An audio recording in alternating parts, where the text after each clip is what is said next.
Who are the most important Sun Devils returning from last year's team in 2023? Well, that's what we're here to talk about in this edition of the Locked On Sun Devils.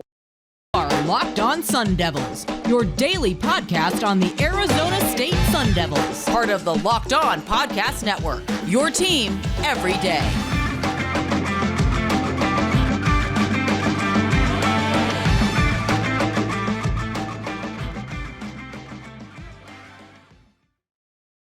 Hello and welcome back to the Locked On Sun Devils podcast, part of the Locked On Podcast Network, your team every day. My name is Richie Bradshaw, and I will be your guide for everything Arizona State Sun Devils. Thank you guys, as always, for tuning in. Wherever you're getting your podcast, hit like and subscribe, and turn on those notifications so you get an update when we post new content. Stay in touch with that content by following me on Twitter at RichieBrads36 and the podcast at LO_Sun Devils. Let's hop right into today's conversation because, man, there is a lot of players to discuss that are returning from the 2022 squad. And I know that's kind of weird to think that a 3-9 football team has a lot of important players coming back for 2023, but let me tell you, there are quite a few guys that we should be very excited about that are returning for this year. Before we get started with that list, I've got quite a handful of honorable mentions that I've got to bring up. The first of which has got to be BJ Green. Along the defensive line, I think that BJ Green returns as perhaps your best defensive lineman. He's yet to be in a full-time role, and that hasn't stopped him from leading the team in sacks each of the last two seasons. There's no reason he shouldn't be in a full-time role in 2023. There's no reason he can't continue to progress as a really good defender for the team. If he, and this is high expectations, if he became the next Will Sutton, I don't think anyone would complain. I think that'd be pretty cool. Staying on the defensive line, Anthonie Cooper and Michael Matus are also returning. Cooper for his senior year and Matus returning from an ACL injury. This is another new look defensive line. They lost several players due to eligibility and to the pros. Having those guys return, especially Matus, who missed all of last year, will be instrumental in making sure that this defensive line is able to keep up with the rest of the defense. Speaking of the rest of the defense, Ed Woods at one of the corner spots is one of the guys I'm really looking forward to continue seeing develop. I think he was one of the guys who really came on strong in the second half of the season, playing opposite of Torrence, who we'll talk about a little bit later. I think that Ed Woods should be in line for the starting spot opposite of Torrence. This is someone to be very excited about.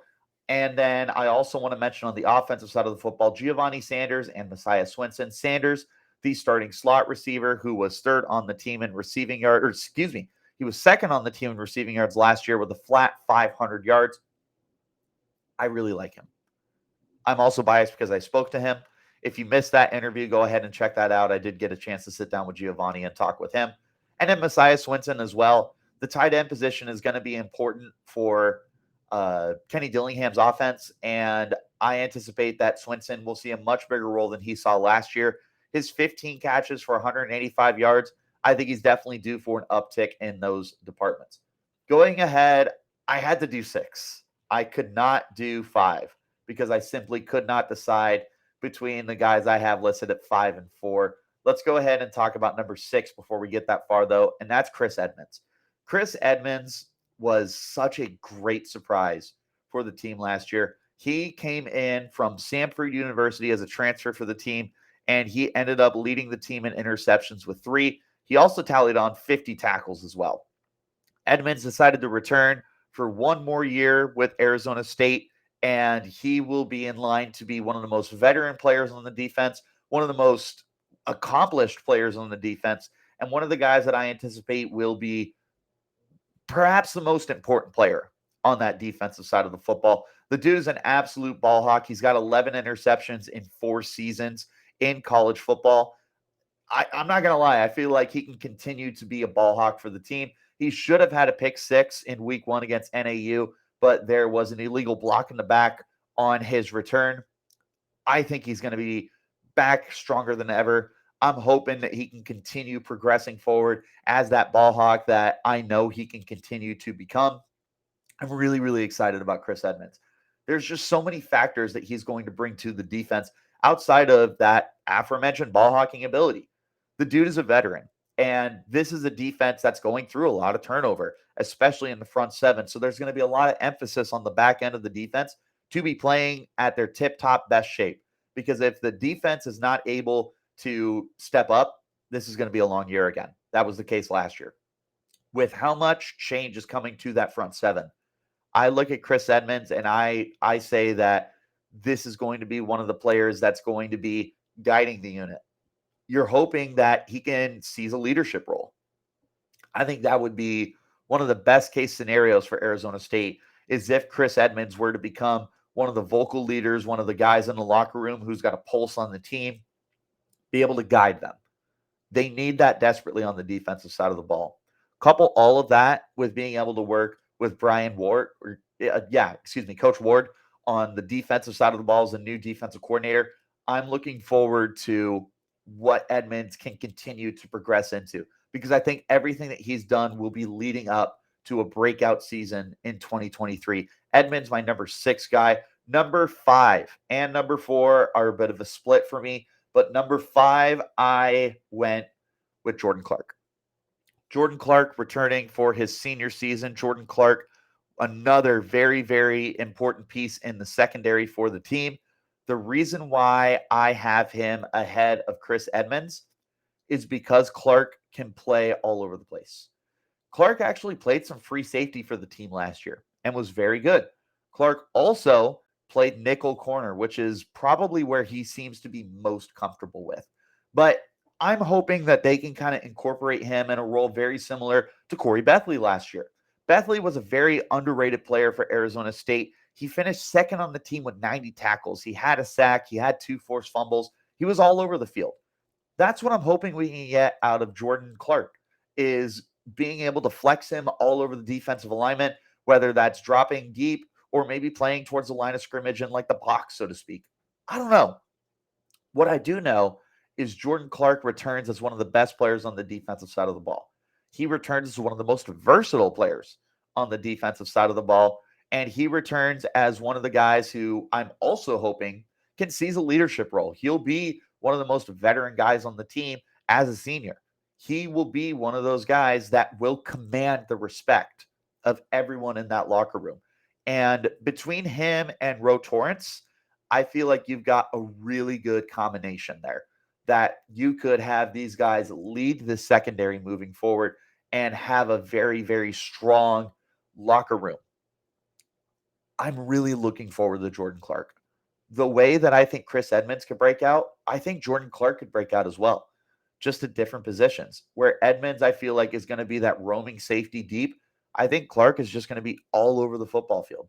I think he's going to make plays at the line of scrimmage. I think he's going to make plays in the secondary. I think he's going to have turnovers galore. This is going to be the year of Jordan Clark. This is the year where everyone understands how good he is. This is the year where everyone realizes, oh, hey, that's Ryan Clark's kid. Yeah, the same Ryan Clark, the same Pittsburgh Steelers legend. His son is hopefully going to continue developing. If he got to his dad status, holy cow, would that be exciting. But I would be more than happy to settle with a very, very good season for Jordan Clark. That's the reason why I have Clark as my number 5 player on returning guys for Arizona State. Guys, we're at the midway point in the NBA season, and now is the perfect time to download FanDuel, America's #1 sportsbook. Because new customers get a no-sweat first bet up to $1,000. That's bonus bets back if your first bet doesn't win. Just download the FanDuel Sportsbook app. It's safe, secure, and super easy to use. And you can bet on everything from the money line to point scores, threes drained, and more.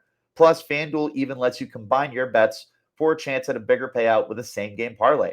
So don't miss out on the chance to get your no-sweat first bet up to $1,000 in bonus bets when you go to FanDuel.com/lockedon. That's FanDuel.com/lockedon to learn more. Make every moment more with FanDuel, official sportsbook partner of the NBA.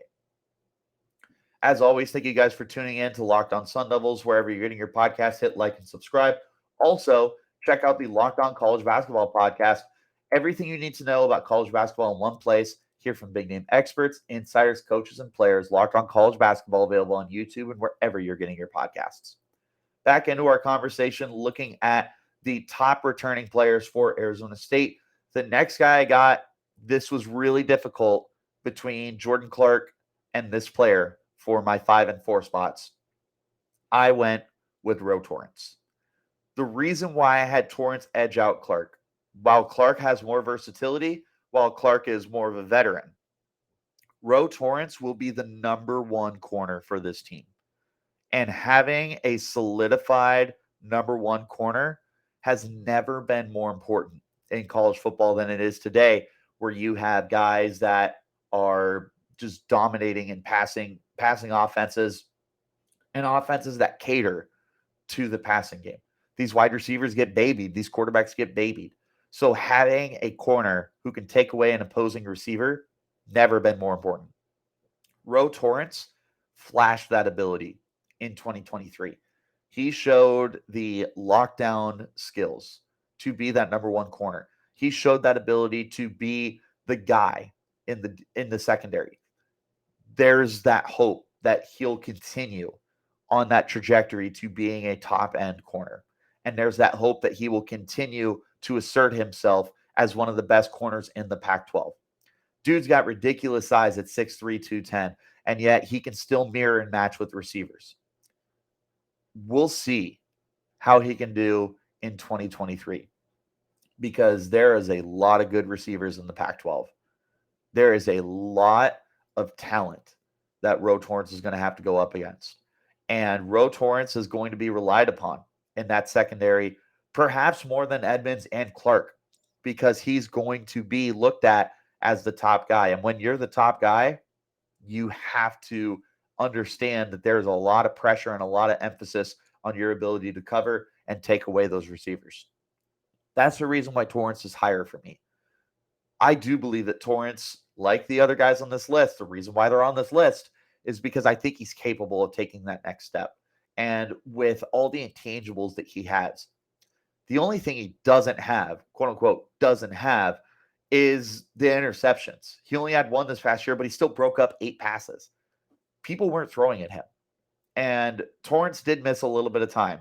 But if he's able to stay on the football field for 12 games, hopefully 13, hopefully 14, hopefully 15, I think Arizona State has something very special here at their number 1 corner spot. That's why he's number 4 for me. Number 3, I don't know if this is going to be a little controversial or not, but I got Trenton Bourguet. The reason why I have Bourguet this high is because he could still be the week 1 starting quarterback for Arizona State. There is no guarantees right now on playing time at the quarterback spot. We don't know if it's going to be Drew Pine transferring from Notre Dame. We don't know if it's going to be incoming freshman Jaden Rashada. We don't know if Bennett Meredith slips his name in there. We don't know if Jacob Conover slips his name in there. But Trenton Bourguet will have a little bit of an edge over these guys. Bourguet is returning from a rock-solid junior season with the team. Took over mid-season, threw for nearly 1,500 yards in about 7 games, 11 touchdowns to 6 interceptions. This was a definitive changing point in the season for Arizona State. When Trenton Bourguet took over, this offense began clicking. This offense started to figure out its identity as a passing team. Guys got more involved. All in all, this was a team that felt definitively better when Trenton Bourguet was on the field. He was able to use his weapons. Some guys that we'll talk about here in a little bit, but also the Giovanni Sanders and the Messiah Swinsons of the world that I brought up. Brian Thompson really emerged for the team last year when Trenton Bourguet took over.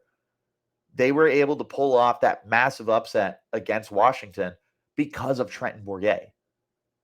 So if Bourguet is the week 1 starter for Arizona State, there should not be too much concern here.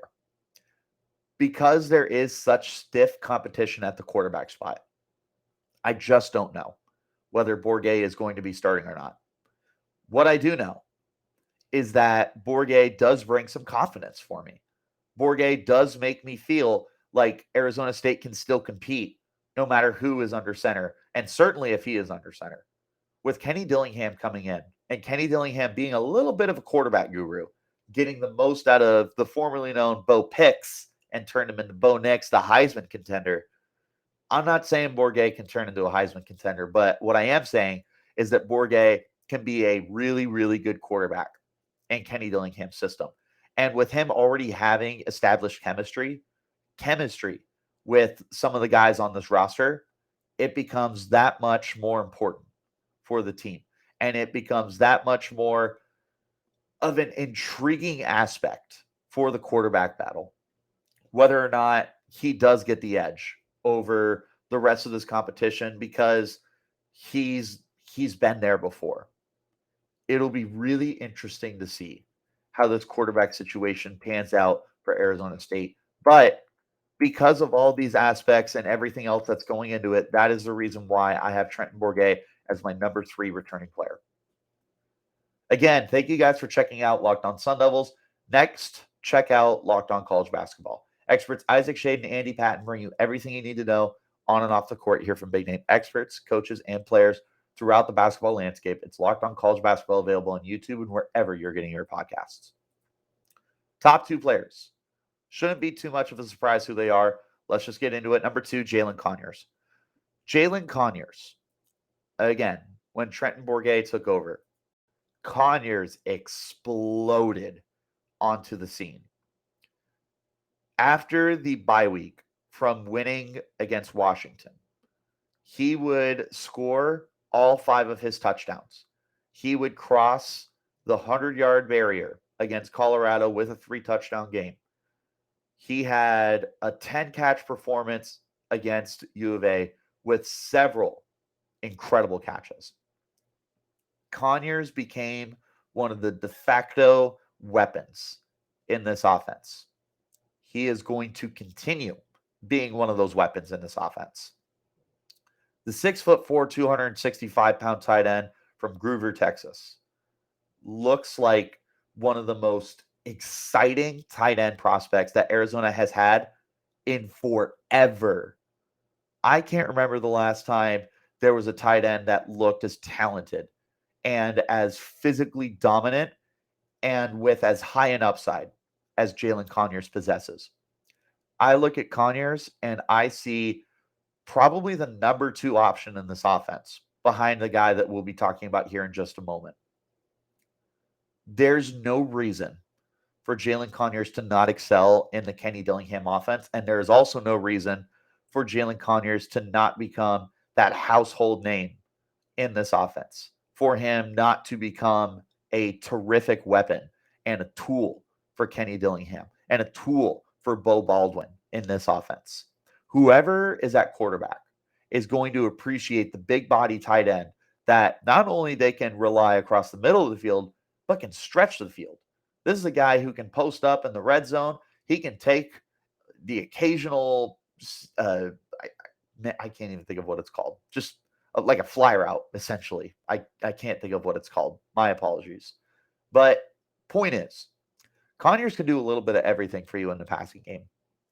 That's the reason why he's number 2 for me, is he's going to come in as the number 2 option in this passing attack. Only behind my number 1 player returning, not surprising to anyone, Elijah Badger. Badger absolutely seized the number 1 receiver role for Arizona State this past year. Finished a season with 2 different quarterbacks, 70 receptions, 866 yards, and 7 touchdowns. Several terrific performances. Went over 100 yards twice. Went over 90 yards twice. Had a 2-touchdown performance against Washington that upset. One of the biggest upsets in college football. He was a massive contributor for that. Looking at everything else he did, he was just so important all year long. There was like 2 games where he didn't do anything. Other than that, he was consistently one of the best players on the Sun Devils, if not the best player for the Sun Devils. He's coming back for his junior year. He's coming back with the potential to generate some NFL draft hype. Some of the other guys I mentioned will as well, but none more than Elijah Badger. Badger's got your prototypical size at 6'2", 190 pounds. He has the ability to make the circus catch just as much as he can make any kind of routine catch at any point in the field. He can take you deep. He can take you off the post outside the hashes. He can take you across the middle. He can take a screen. All you need to do is find a way to get the ball in Elijah Badger's hand, and you should feel confident that he's going to make a play for you.